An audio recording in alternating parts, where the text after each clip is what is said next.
Hi all and welcome back. We're on to the XB today. We're going to rip out the resistance wire. It's going to require taking out most of the dashboard.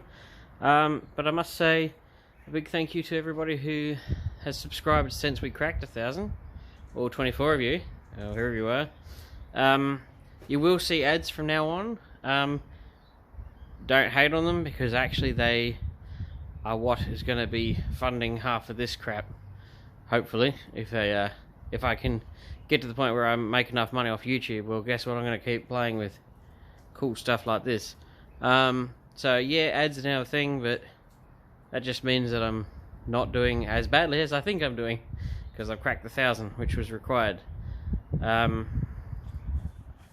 bit sunny today, but yeah, I'll just put this at the beginning and then I'll show you what we're going to get into. So, what I'm talking about when I talk about the resistance wire is the feed for the coil.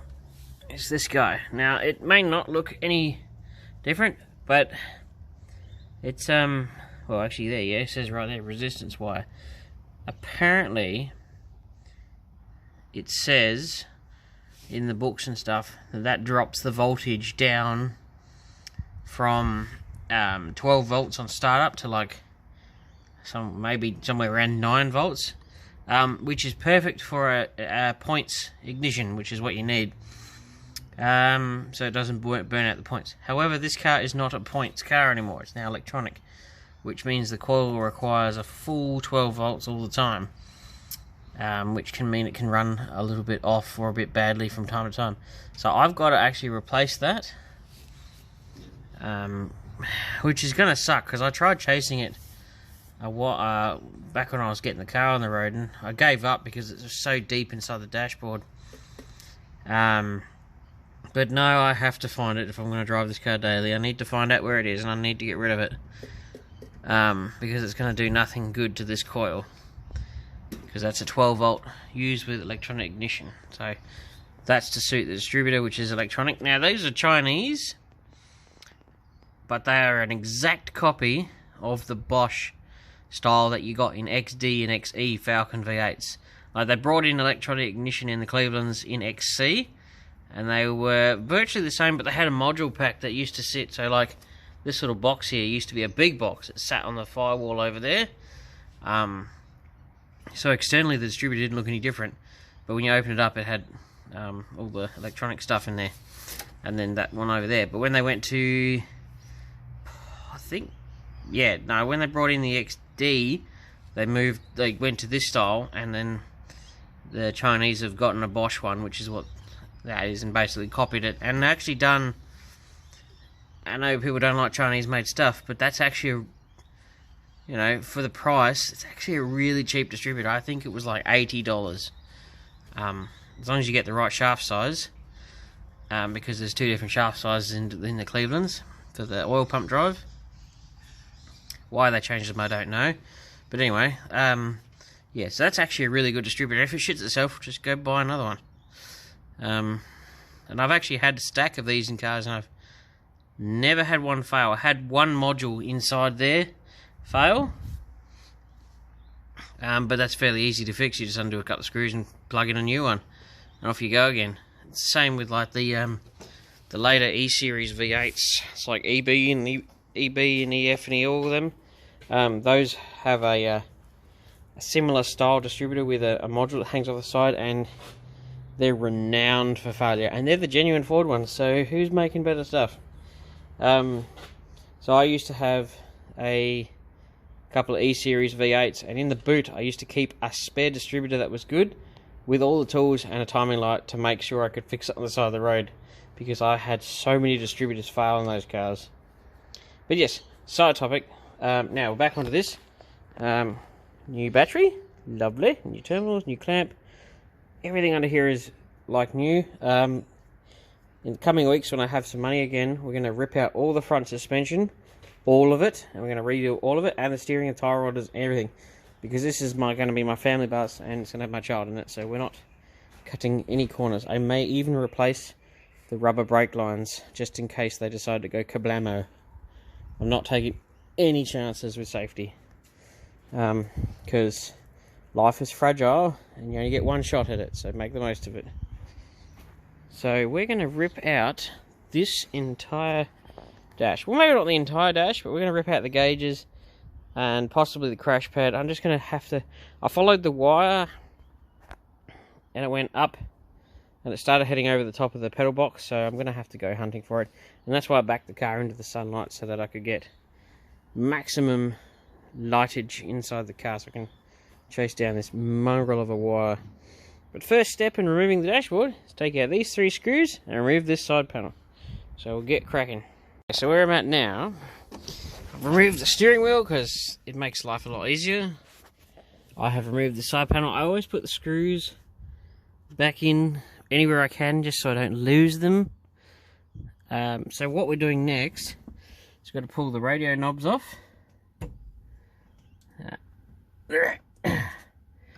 Come on now. Come off. Well, I'll be able to do it with my hands once I've done it. I'll drop the camera. But you undo the little nuts. Get that one off. Do the same thing. Undo those. This little face will come off the radio. You pull the knobs off the heater controls. Take out the 3 screws. 1, 2, 3. This will fold down.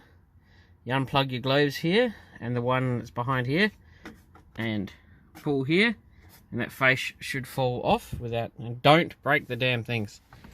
I always said in the crash game, if you have to force it, it's probably not going to fit. Forcing something doesn't do anything except cause resistance and break something.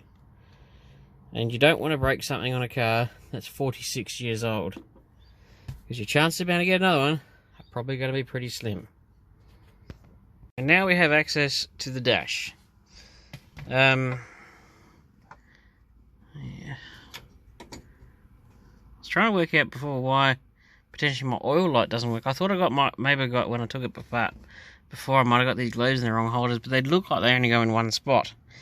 So maybe my little oil light in the dash doesn't work, or every chance the sender unit that I stuck in it to plug the hole doesn't work either. I know the engine's got oil pressure because, well, I've had it apart 100 times and I know all its ins and outs. So now the next one is tricky because we want to take out the cluster. So they've got 4 screws, 1 in each corner. The bottom ones are a little bit tricky, and we've got to disconnect the speedo cable, which is also less than fun to undo, but it's got a little plastic clip. Basically you just push it one way and it pops off, and then you just undo the big plug on the back of the cluster, and that should come out as well. And then we should have access to the loom, or at least much better access to it. I don't know if I'll take the dash apart any further. I just need to get and find this damn wire that's in there somewhere. But if I have to take it apart, I'll have to take it apart. It's not difficult. I've removed a bit more stuff. Also, when buying one of these cars, see this vent that mounts up underneath the dashboard there? If you can rip those out with your bare hands with almost no effort, you should leave the car right where it is, because it means all of the underneath that plenum chamber is rusted out. That is a common place for these to rust out, and it is incredibly well hidden. So that's a little you can reach the bottom of that quite easily by just reaching under the dashboard. If you can rip that out or wiggle it quite easily, you should leave the car where it is unless you can fix it, because it means the plenum chamber is rooted. Which, as you can see on this one, it is lovely.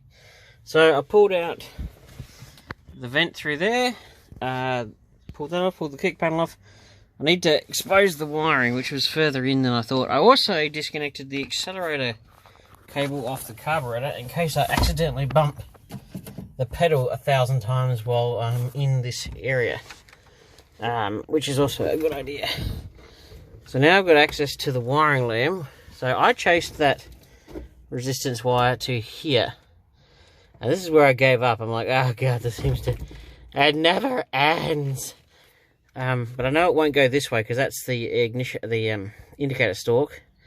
It doesn't seem to be here on the back end of the key, so it must be in this section of the loom whoops, in this section of the limb here, between there and there. So a bit more discovery, and we'll find it. I don't think, and I'm pretty sure it's not at the fuse box, so it's not down here, so it's got to be joined in somewhere in possibly the worst place it could ever be. I know on some cars like XWs and that, and XYs and XAs, they all join underneath the dashboard just on the inside of the firewall, but this one they've gone, no, we're going to make this 10 times harder than it needs to be. I suppose they didn't think at the time that you'd be putting electronic distributors in these cars, but oh well, things you learn. I might be slightly overjoyed by this, but I've bloody found it. I effing found it. There it is. The resistance wire for the ignition feed. Right there. Still says resistance wire. And it joins into there. What I have to do is cut that and feed a fresh wire all the way along and to the coil. I made it! I did it! Wow, I had to take a lot of this car apart to get to that. I had to basically unfeed the wiring from all this side up and over and pull it through just to be able to access that. Dear Ford, could you have put that in a worse place? Why? But anyway, we got it. So, pretty straightforward. Just cut and join another one in, which deletes this wire out of here, and we should have 12 volts all the time to the coil. Lovely. Okay, so I'm putting things back together now. The wire's soldered in, it's all looking good. Dash is back in, plugged back in, and I'm obviously cleaning things as I put them back in, because I looked inside that vent when I took it off and I was like, oh, that's gross. I had some spare double-sided foam. Well, not really sure what it is. It's foam, but it's got double-sided tape on one side.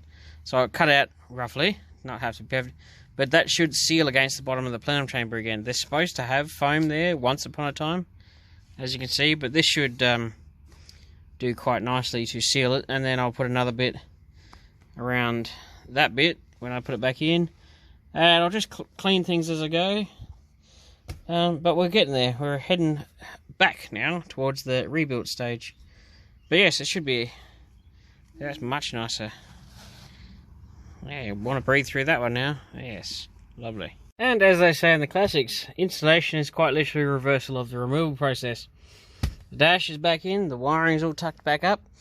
I've vacuumed the floor, chiseled off any loose seam sealer. Still got to do clean up that side, but all going well. I will not have to take this dashboard back apart again for some time. Well, I'll rip it all apart if someone offers me a GS cluster and the loom and stuff cheap, but until then we'll stick with the idiot gauges and the fuel and temperature. Still got to get a T-bar, but you know, you can still working without the handle. Yeah, so now all you do is put a terminal on the other end, and all good. But this has been a journey and a half to get it all apart and back together. Yeah, no loose wires, looking good. And there we have it. That'll wrap it up for this video. The wire is connected to the coil again. I actually managed to, by no fault of my own, I was actually walking past another car over there and actually managed to damage my hand a little. Can't close my thumb now, which is fantastic. Luckily I did manage to hurt my hand after I finished everything, well, mostly anyway. But yeah, that'll wrap it up for today's video. Hope you like it. That should make the car much happier. Thank you for watching.